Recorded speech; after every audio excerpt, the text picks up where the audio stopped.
अस्सलाम वालेकुम, मैं हूं शाहजेब खानजादा। पाकिस्तान में कोरोना केसेस की मजमूई तादाद 20,884 हो चुकी है, जबकि 476 अमवात हो चुकी हैं। गुज़िश्ता 24 घंटों के दौरान 9,522 टेस्ट किए गए, जिसमें से 698 नए केसेस की तस्दीक हुई है और गुज़िश्ता 24 घंटे में 14 अमवात भी हुई हैं। और पाकिस्तान में अभी कोरोना वायरस का पीक नहीं आया है, मगर माहिरीन और डॉक्टर्स खबरदार कर रहे हैं कि अगर खुदा न ख्वास्ता कोरोना वायरस की वबा फैली तो हालात को कंट्रोल करना मुश्किल हो जाएगा। अस्पतालों में जगह और वेंटिलेटर्स कम पड़ जाएंगे, मगर हुकूमत के मुताबिक अभी हालात ऐसे नहीं हैं। अस्पतालों पर दबाव नहीं है और वेंटिलेटर्स की भी कमी नहीं है, मगर इसके बावजूद गुज़िश्ता रोज कराची में कोरोना वायरस से मुतासरा डॉक्टर फुरकान का इंतकाल हो गया और उनकी अहलिया का दावा है कि उनके शौहर की मौत अस्पतालों में जगह ना मिलने की वजह से हुई है। उनका कहना है कि डॉक्टर फुरकान की तबीयत खराब हुई तो इंडस अस्पताल फ़ोन करके जगह का पूछा तो कहा गया कि जगह नहीं है। आगा खान अस्पताल वालों ने भी जब सुना कि कोरोना का मरीज़ है तो उन्होंने भी कहा कि जगह नहीं है, जिसके बाद SIUT अस्पताल ले जाया गया, मगर वहाँ भी जगह नहीं मिली और फिर मुख्तलिफ अस्पतालों में लेकर घूमते रहे, मगर कहीं जगह नहीं मिली। जबकि पाकिस्तान मेडिकल एसोसिएशन के सेक्रेटरी जनरल डॉक्टर कैसर सज्जाद का कहना है कि डॉक्टर फुरकान हाल ही में Karachi institute of heart disease से रिटायर हुए। 4 दिन पहले कोरोना का टेस्ट मुस्बत आने के बाद उन्होंने खुद को घर में आइसोलेशन में रखा हुआ था, मगर दिल की तकलीफ की वजह से उन्हें सांस लेने में तकलीफ हुई तो उन्हें मुख्तलिफ अस्पतालों में ले जाया गया, मगर कहीं पर भी वेंटिलेटर नहीं मिल सका और उनका इंतकाल हो गया। जबकि सिंध हुकूमत का दावा है कि अस्पतालों में वेंटिलेटर्स की कमी नहीं है। वजीर आला सिंध के मुशीर मुर्तज़ा वहाब ने डॉक्टर फुरकान की मौत से मुताल्लिक इल्ज़ामात का जवाब देते हुए दावा किया कि हमें ये बताया गया है कि डॉक्टर फुरकान अस्पताल जाते हुए कतरा रहे थे। SIUT में तमाम वेंटिलेटर्स भरे हुए थे, मगर जब वो ओझा पहुंचे तो बदकिस्मती से उनका इंतकाल हो गया था। सिविल अस्पताल जिना और लियारी जनरल अस्पताल में वेंटिलेटर्स मौजूद हैं। ये देखना होगा कि क्यों उन्हें उन अस्पतालों में नहीं ले जाया गया। तहकीकात होनी चाहिए कि उन अस्पतालों में डॉक्टर साहब को क्यों नहीं ले जाया गया।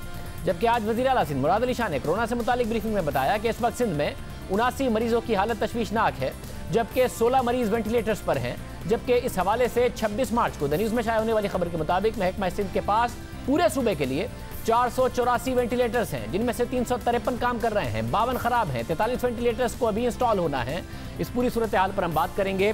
हमारे साथ इंडस अस्पताल से डॉक्टर अब्दुल बारी खान साहब मौजूद होंगे, जो चीफ एग्जीक्यूटिव ऑफिसर हैं और उनके अस्पताल में भतीजी काम करती थी डॉक्टर फुरकान की, और जिसके हवाले से कहा जा रहा है कि उन्होंने भी कहा कि ऐसा नहीं है कि इंडस अस्पताल में जगह नहीं है, उनकी तरफ से कह दिया गया। मगर डॉक्टर फुरकान की अहलिया भी इस वक्त हमारे साथ मौजूद हैं, सायमा फुरकान साहिबा। बहुत शुक्रिया हमें शो में ज्वाइन करने के लिए। बहुत मुश्किल वक्त है आपके लिए ज़ाहिर है, और आपने हमें ज्वाइन किया, मैं बड़ा शुक्रगुजार हूँ।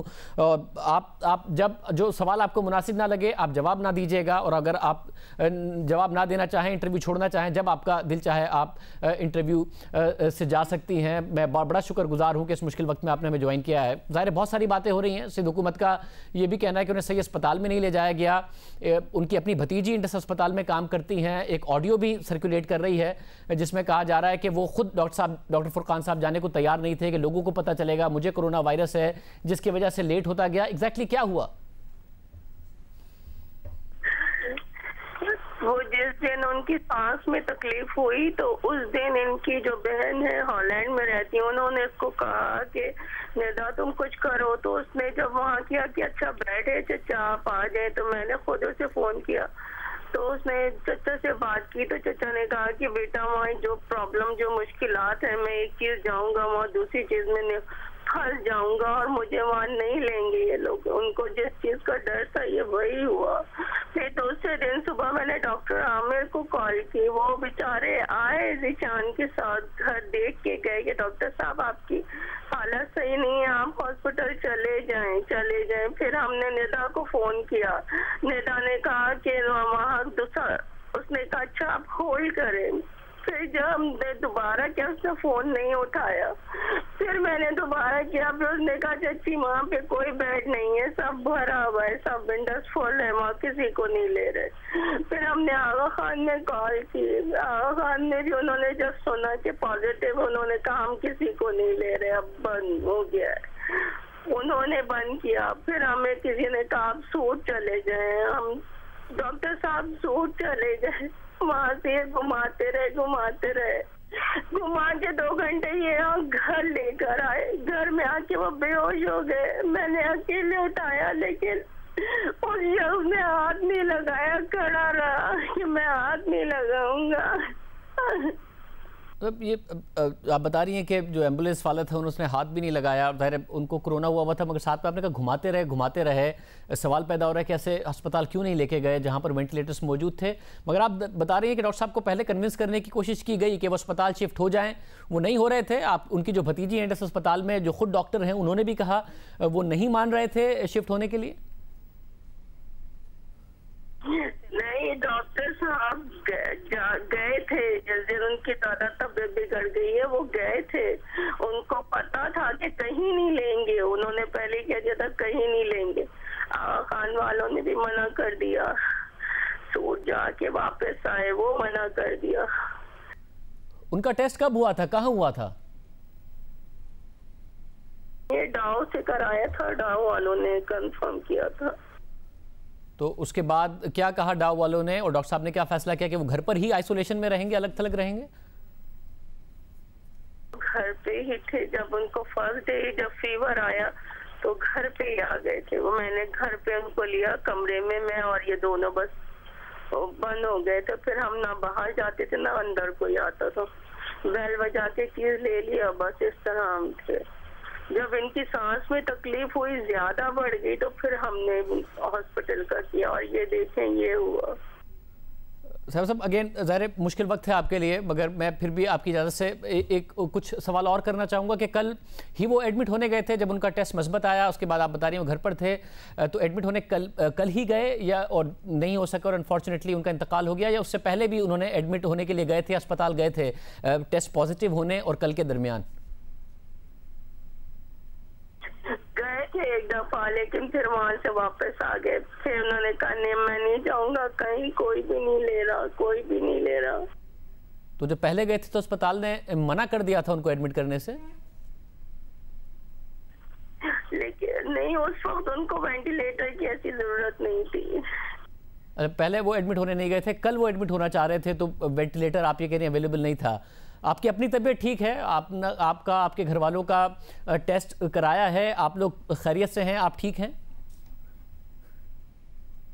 जी अभी आज टेस्ट हुआ है, कल रिपोर्ट आ जाएगी सबकी। बहुत शुक्रिया। सैमा फुरकान साहब हमारे साथ मौजूद थी। बहुत मुश्किल वक्त है उनके लिए, और उनके हस्बैंड के हवाले से जो खबर है वो आज सारा दिन गर्दिश करती रही है। एंडस अस्पताल के CEO डॉक्टर अब्दुल बारी हमारे साथ मौजूद हैं। बारी साहब बहुत शुक्रिया।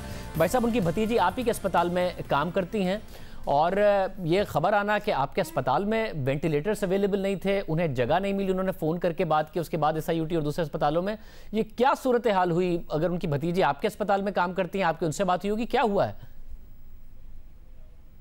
नहीं, ऐसी बात नहीं है, इसकी क्लैरिटी मैं दे दूं। उनकी भतीजी हमारे पास काम करती है। डॉक्टर साहब जो है ना, इनको 4-5 दिन पहले पॉजिटिव आया था और ये घर पे अपने आप को आइसोलेट करके मैनेज कर रहे थे। वो सोशल स्टिग्मा जो है ना, उसके शिकार हो गए ये। और इसने जी इनकी जो भतीजी है, इन्होंने इनसे कहा भी कि आप आ जाएं, आपका चेस्ट एक्सरे कर लेते हैं और आपके सिचुएशन देख लेंगे। अगर आपको कुछ ना हुआ तो हम आपको घर भेज देंगे, लेकिन ये रेजिस्ट करते रहे। तो फिर उनके बाद एक दिन पहले भी इनसे बात हुई थी, उनकी ब्रीदिंग सही नहीं थी। इन्होंने इनको इंसिस्ट किया, इन्होंने कहा बेटा जो है ना, आपको पता नहीं है, मोहल्ले में पता लग जाएगा, ये हो जाएगा, वो हो जाएगा। इन्होंने काफ़ी कोशिश की, ये नहीं माने हैं। और कल सुबह 10 बजे फिर इनसे बात हुई थी और इनको उन्होंने इंसिस्ट किया कि आए, और वो नहीं माने। उनकी जो बेगम साहबा ने भी उनको कोशिश की, लेकिन वो नहीं माने थे। तो फिर उसके बाद से उनका कांटेक्ट ख़त्म हो गया। और फिर बाद में ये शायद SIUT गए, और SIUT के बाद फिर वहाँ से ये फिर अपने घर चले गए, फिर वहाँ गए जहाँ उनकी जॉब थी, फिर वहाँ से ये वहाँ गए। इस दौरान ना इन्होंने कांटेक्ट किया, जबकि इनको कहा गया था कि क्योंकि हमारी अपनी एक डॉक्टर है, उनके चचा हैं, तो हमको तो डेफिनेटली, और डॉक्टर यहाँ पर इमरजेंसी में भी सबको पता था कि ये आ रहे हैं, और लेकिन इन्होंने शो अप नहीं किया इंडस हॉस्पिटल के अंदर। मगर डॉक्टर साहब, अगर सिर्फ 18 मरीज सिंध में इस वक्त वेंटिलेटर्स पर हैं, ज़ाहिर है वो भी ना हो और ज़्यादा अच्छी बात हो, और तकरीबन 250 के करीब वेंटिलेटर्स मौजूद हैं अगर कोरोना के मरीजों के लिए, जैसे कि दावा किया जाता है, तो फिर सूरत हाल इतनी बुरी तो नहीं है कि वेंटिलेटर्स ना होते, उन्हें किसी भी अस्पताल में एडमिशन ना मिलता? अगर किसी एक अस्पताल में बहुत ज़्यादा वेंटिलेटर्स ऑक्यूपाइड थे सारे के सारे ज़्यादा मरीज होने की वजह से, तो कहीं और ना मिलता? कराची, जी कराची में जैसे 94 वेंटिलेटर्स इस वक्त हैं कोविड के लिए सिर्फ, उसमें से जो है ना इस वक्त 18-20 मरीज जो है ना वो वेंटिलेटर के ऊपर है, बाकी वेंटिलेटर खाली हैं। तो ये जो है ना अनफॉर्चुनेटली डॉक्टर साहब ने इसको अपनी सोशल प्रेशर की वजह से इसको डिले किया और फिर इस पोजीशन में गए कि जहाँ पर इनको कोई जगह न मिल सकी, और काफ़ी देर हो चुकी थी, और इसके लिए अल्लाह को प्यारे हो गए। हम सबको अफसोस है, हमारी कम्युनिटी के एक डॉक्टर हैं और किसी भी हॉस्पिटल में जाते हैं डॉक्टर होने के नाते से उनको ज़रूर उनको लिया जाता, उनको इंटीग्रेट किया जाता। कोई भी हॉस्पिटल अगर उसमें जगह ना हो और तो वो नहीं करेगा, तो लेकिन एटलीस्ट जैसे ओजा में भी थिएटर उसमें वेंटिलेटर खाली थे, लेकिन अनफॉर्चुनेटली ओजा पहुंचने से पहले उनकी क़ज़ा इलाही आ गई थी और वो अल्लाह ताला की तरफ पहुंच गए। जी अच्छा, मगर उनकी भतीजी अगर इंडस अस्पताल में होती हैं, पहले उनकी बात भी हो रही थी और ज़ाहिर जो ऑडियो सामने आई है उसमें अगर वो दुरुस्त है कि वो उनको कन्विंस भी कर रही हैं कि आप एडमिट हो जाएं, तो बाद में एम्बुलेंस उनको सारे दूसरे अस्पतालों में लेकर क्यों घूमती रही? वो डायरेक्ट इंडस अस्पताल ही क्यों नहीं आ गया अगर आपके पास जगह भी थी?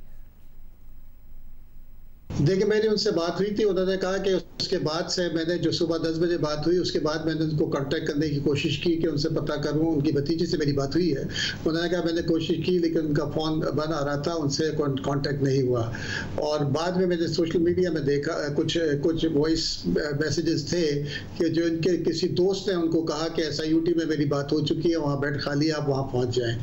तो वो बाकी के वो इंडस से इन्होंने कांटेक्ट नहीं किया था।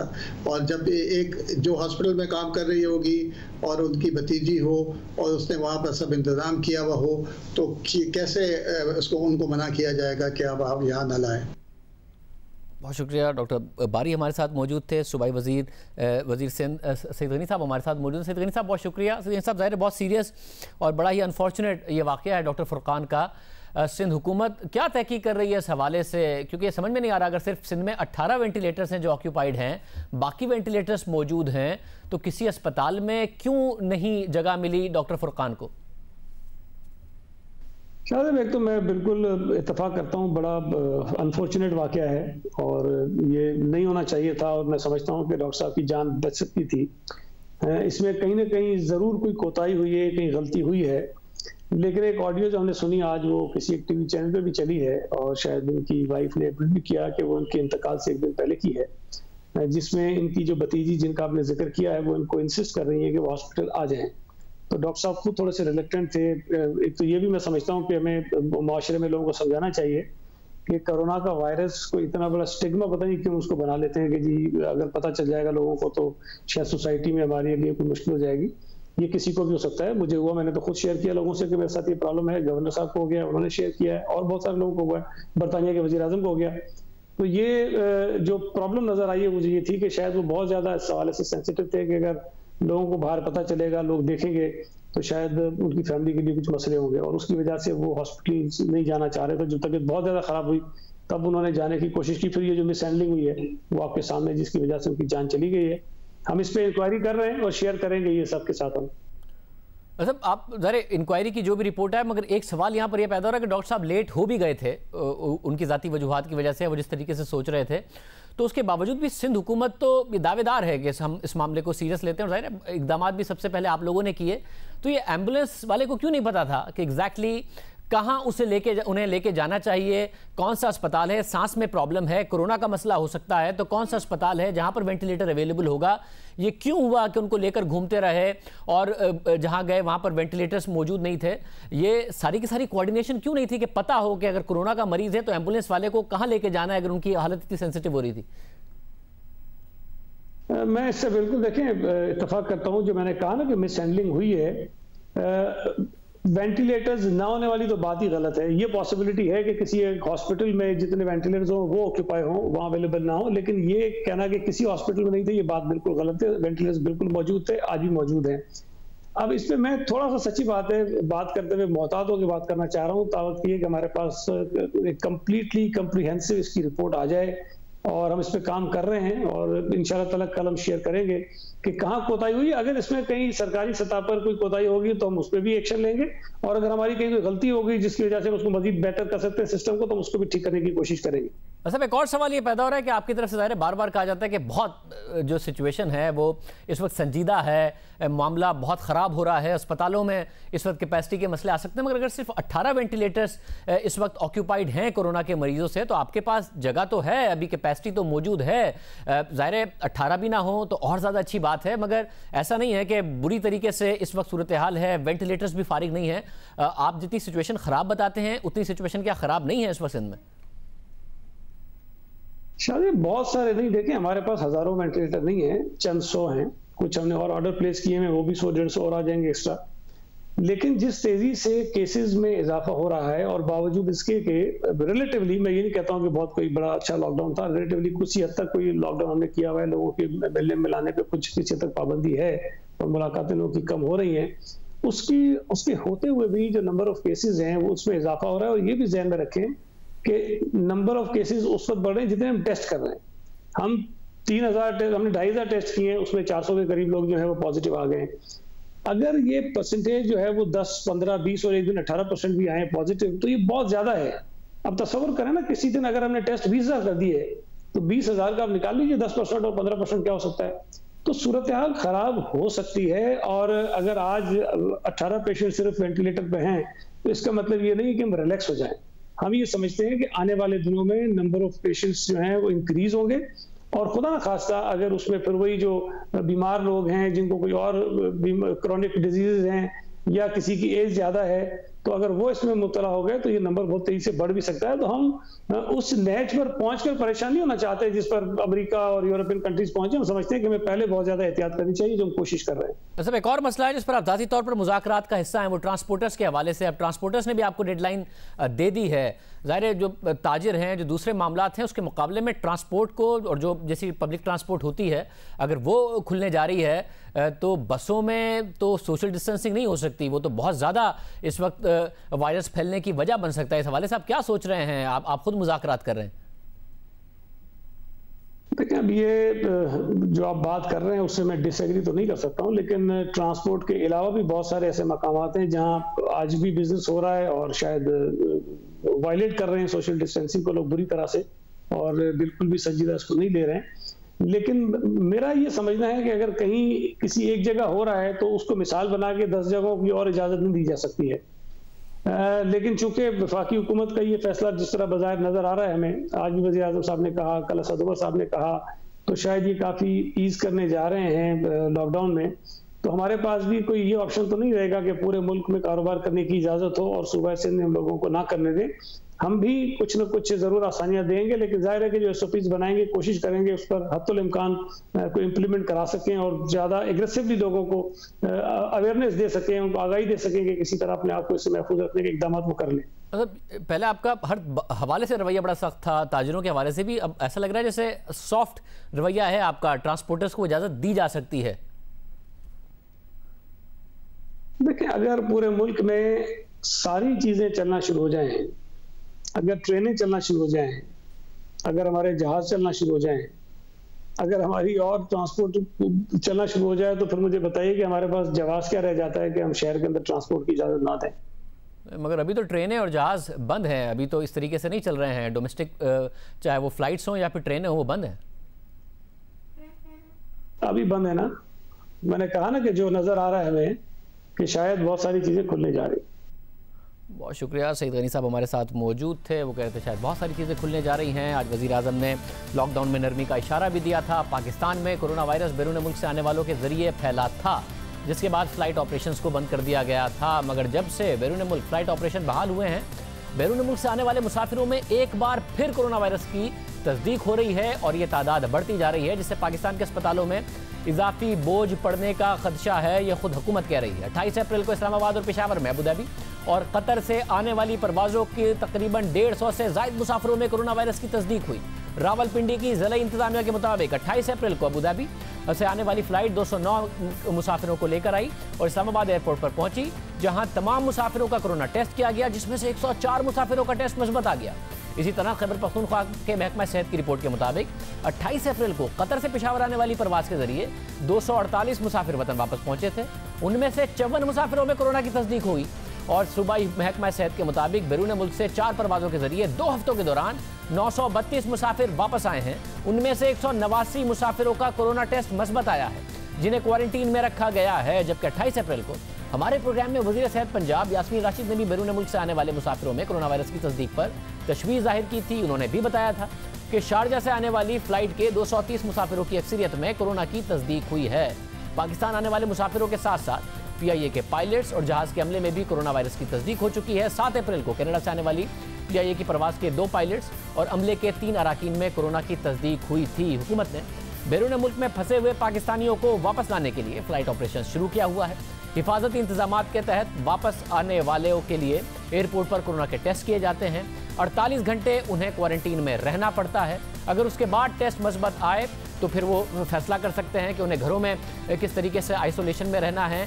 इस साथ ही जब 48 घंटे हैं वो या तो हुकूमत की जो फैसिलिटीज़ हैं उसमें मुफ्त रह सकते हैं, या अगर प्राइवेट होटल में रहना चाहते हैं तो पैसे देकर रह सकते हैं। मगर इस वक्त अगर इतनी तेज़ी से मुस्बत टेस्ट आएंगे तो हुकूमत के लिए लाना मुश्किल होगा, क्योंकि वज़ीर आज़म के मामले खुसूसी बराए कौमी सलामती मुईद यूसुफ ने हफ्ते के दिन इस हवाले से आवाम को आगाह किया था कि हम 21 मार्च से 2 मई तक 15,000 पाकिस्तानियों को 38 ममालिक से वापस लाया गया है, जबकि अब भी 1 लाख पाकिस्तानी वापस आना चाहते हैं। 7,500 मुख्तलिफ सूबों की कैपेसिटी है, मगर मुस्बत टेस्ट आएंगे तो और मुश्किल होगा पाकिस्तानियों को लेकर आना।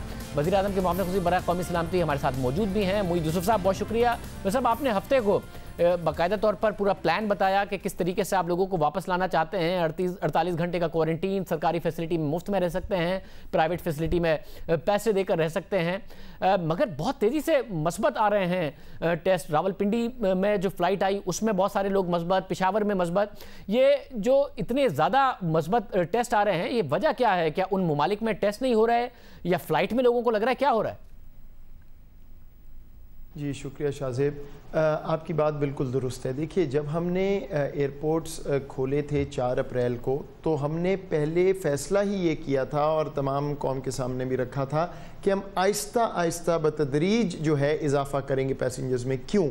क्योंकि हमें ये देखना था कि हमारी अपनी फैसिलिटीज़ कोप कर सकती हैं, हमारा जो प्लान है, जितने जहाज़ आ रहे हैं वो मामलात आराम से स्मूथली यहाँ हो सकते हैं। लेकिन उसके साथ साथ ये कि जो लोग आ रहे हैं हमारे पाकिस्तानी वापस, कहीं ऐसा तो नहीं कि वहाँ जहाँ से आ रहे हैं वहाँ वबा का फैलाव ऐसा है कि वो अक्सरियत यहाँ पे इन्फेक्टेड आ रही है। तो बदकिस्मती से हमारे ऐसे कुछ केसेस हुए हैं जो जहाज़ हमारे आए हैं। हम लगभग कोई 15,000 16,000 मुसाफिर ला चुके हैं और कई जहाज़ों पे वाक़तन ये हुआ है कि बेशतर लोग जो हैं वो इन्फेक्टेड आए हैं। और आपने UAE का जिक्र किया, तो ख़ास तौर पे UAE से कुछ जो जहाज़ हैं, और ये हमारा जो मज़दूर तबका है वो अब उसका यही ख्याल किया जा रहा है कि वो वहाँ पे लेबर कैंप्स में होते हैं, इकट्ठे रहते हैं, एक कमरे में कंजेस्टेड इन्वायरमेंट होती है, तो वो एक को लग गया तो वो खुदा न खास्ता फिर वो उस तरह सारों को स्प्रेड हो जाता है। तो अब हमने ये UAE की हुकूमत से भी बात की है, फॉर्मली भी ये टेकअप किया है, क्योंकि अगर हमारे पास इस तरह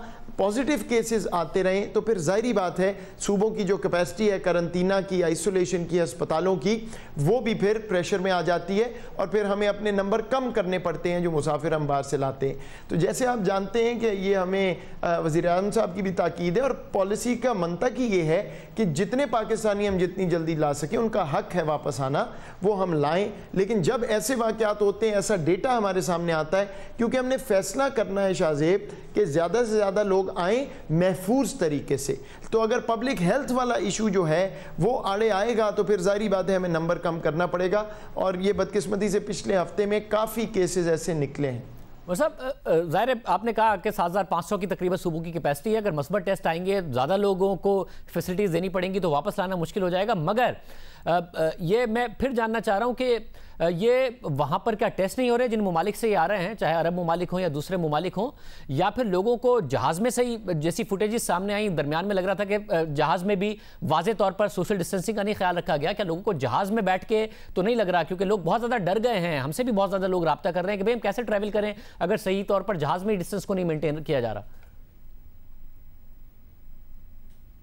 अच्छा, एक तो मैं ये वाजे कर दूं कि कम से कम अभी तक जो हमारे पास डेटा है, जो हमारे हेल्थ एक्सपर्ट्स हमें बता रहे हैं, तो ये ऐसा नहीं है कि लोग जहाज़ में बैठते हैं और सारों को जहाज़ में लग जाता है। ये पहले से पॉजिटिव होते हैं, लेकिन अब आपको मालूम है कि जो स्ट्रेन्स हैं कुछ वायरस के, हमारे बहुत से लोग एसिम्प्टोमेटिक हैं, यानी उनको बुखार, नज़ला, ज़ुकाम, खांसी, जो पहले बात होती थी खांसी होगी, शॉर्टनेस ऑफ ब्रेथ होगी, सांस चढ़ जाएगा, वो नहीं हो रहा। इसलिए ये बज़ाहिर लोग बिल्कुल ठीक होते हैं। जहाँ तक आपकी बात है टेस्टिंग की, आपको याद होगा जब हमने ये 17-18 मार्च को गालिबन पहली शिक ये लगाई थी एयर स्पेस बंद करने से पहले कि लोग बाहर से टेस्ट करा के आएँ।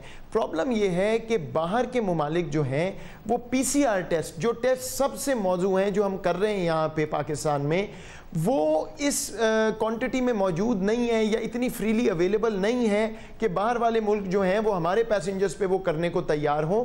वो अपने लोगों के लिए, जिस तरह हमें यहाँ बहुत रुकावट है, तो हमने भी बहुत सोच समझ के टेस्ट करने हैं, और यही एक वजह है कि हम 7,500 से ऊपर बहुत ज़्यादा नहीं जा सकते, बाकी करंतना वगैरह का मसला है। तो वो टेस्ट तो बड़ा मुश्किल है कि कोई मुल्क माने कि तमाम पैसेंजर्स के वो करेंगे। ये दूसरी तरह के टेस्ट हैं, एक एंटीजन टेस्ट कहलाता है, और तरह के टेस्ट हैं जो वो ब्लड टेस्ट करने को तैयार हैं, लेकिन वो हमारे हेल्थ एक्सपर्ट्स की राय में वो टेस्ट जो हैं उनका उस तरह का फ़ायदा या एक्यूरेसी प्रेडिक्शन की नहीं है, इसलिए वो उसको मानने को तैयार नहीं है। और PCR टेस्ट इस तरह नहीं है इस वक्त दुनिया में अवेलेबल कि वो तमाम मुसाफिरों का कोई करने को तैयार हो जाए। तो ये हमारा हैंडीकैप है। कोशिश तो हम कर रहे हैं, लेकिन इसीलिए जो आता है उसका टेस्ट हम यहाँ पे करते हैं, क्योंकि हम बाहर वाले ममालिक पे इन्हिसार नहीं कर पा रहे इस चीज़ के लिए। अच्छा, मैं और आपके पास ज़ाहिर पूरा डेटा होगा, मुझे एक और बात बताइएगा। मईशत के हवाले से बड़ी अहम बात है कि सारी दुनिया से जो पाकिस्तानी वापस आ रहे हैं उसमें अरब ममालिक का जो आपने डेटा शेयर किया, मुत्तहिदा अरब अमारात, सऊदी अरब, कतर, हज़ारों की तादाद में पाकिस्तानी वापस आ रहे हैं। ये पाकिस्तानी और दूसरे ममालिक से जो पाकिस्तानी आ रहे हैं, क्या वो अरब ममालिक की और दूसरे ममालिक की मईशत की इस वक्त जो सूरत हाल है उसकी वजह से, नौकरियों से फारिग होने की वजह से वापस आ रहे हैं? क्योंकि ज़ाहिर है मुस्तकबिल में फिर ये बेरोज़गारी का और रेमिटेंसेस में कमी का एक बड़ा इंपैक्ट आ सकता है, या दूसरी वजूहात की वजह से वापस आ रहे हैं? अगर आपने देखा हो पूरा का पूरा डेटा, तो वो क्या क्या वजूहात है? अच्छा, इस पे मैं आपको थोड़ी सी तफरीक कर दूं, और इस पे बहुत काम हो रहा है। हमारे ओवरसीज़ मिनिस्ट्री जो है, फॉरेन ऑफिस बहुत काम कर रही है। ज़ाहिरी बात है, बहुत बड़ा इशू है हमारे लिए रेमिटेंसेस का। ये जो लोग वापस आ रहे हैं, गल्फ़ के अलावा जो लोग वापस आ रहे हैं वहाँ से, तो ये ले ऑफ और नौकरियों वाला मामला बहुत कम है। ये असल मसला है ही खलीजी ममालिक में। और वहाँ भी मैं आपको बताऊँ कि जो ले ऑफ हो गई, यानी जिनकी नौकरियाँ ख़त्म हो गई, वो मिकदार ये 70,000 नहीं है, वो भी काफ़ी मिकदार है, कुछ हज़ार वो लोग हैं बदकिस्मती से। लेकिन और ऐसे लोग हैं जिनकी नौकरियाँ सस्पेंड कर दी गई हैं, या उनको पेड लीव दे दी गई है, या उनको अनपेड कहा गया है कि आप वापस चले जाएं और कुछ माह बाद आपको बुला लेंगे। तो ये मुख्तलिफ कैटेगरीज हैं इसके अंदर। लेकिन जो लेड ऑफ की कैटेगरी है वो भी बदकिस्मती से चंद हज़ार है UAE में, कुछ नंबर है सऊदी अरेबिया में, बहुत कम है उससे, कुछ नंबर है कतर में, बहुत कम है उससे।